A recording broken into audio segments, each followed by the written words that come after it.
السلام عليكم، ازاي حضراتكم؟ عاملين ايه؟ يا رب تكونوا بخير. عملنا فيديو قبل كده عن افضل مدرسين لاولى ثانوي، وان شاء الله هنعمل افضل مدرسين لثالثه ثانوي، وهنتكلم عن افضل واحد في اللغه العربيه وهو مستر محمد صلاح، وبعد كده مستر رضا الفاروق.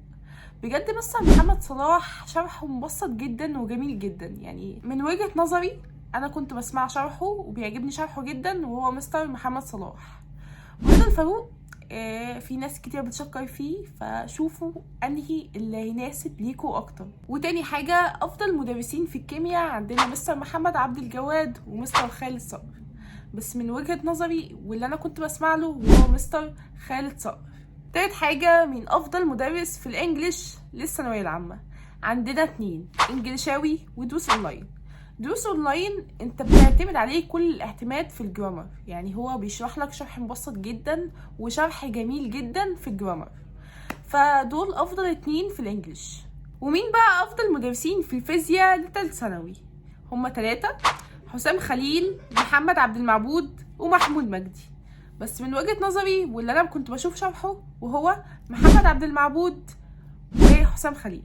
مين بقى افضل مدرس في الجيولوجيا لتالتة ثانوي؟ عندنا 2: جيو ماجد ومحمد منتصر، بس الاتنين طب حرفيا وشرحهم مبسط جدا، يعني شرحهم تحفة. وفي الاحياء اللي ما نقدرش نستغنى عنه خالص وهو مستر موسوعة محمد صالح. وفي الرياضة مستر احمد الفخري، بجد شرحه جميل جدا ومبسط جدا. افضل بقى مدرس تاريخ وهو مستر عطا زكي شحاته، وفي الفلسفة محمود عبد الكريم ومحمود عرفة. ونسينا دي اهم حاجة. افضل بقى مدرسة بتحل تدريبات وهي مس اماني منصور، بجد التوب في حل التدريبات، فانت تسمع شرح من هنا وتحل التدريبات من هنا، لا تحل التدريبات بقى كتير، يعني مش تحلي تدريبات على قد، لا تحلي تدريبات كتير، وكل الكتاب انا عايزه كل الكتاب ده تحلي فيه تدريبات. وكمان تشوف الامتحانات السابقه، يعني في مثلا احنا في 2025 في امتحان بتاع فيزياء او كيمياء 2024 تشوفه وتحلي التدريبات بتاعته. وبس كده، واشوفكم على خير، والسلام عليكم ورحمه الله وبركاته.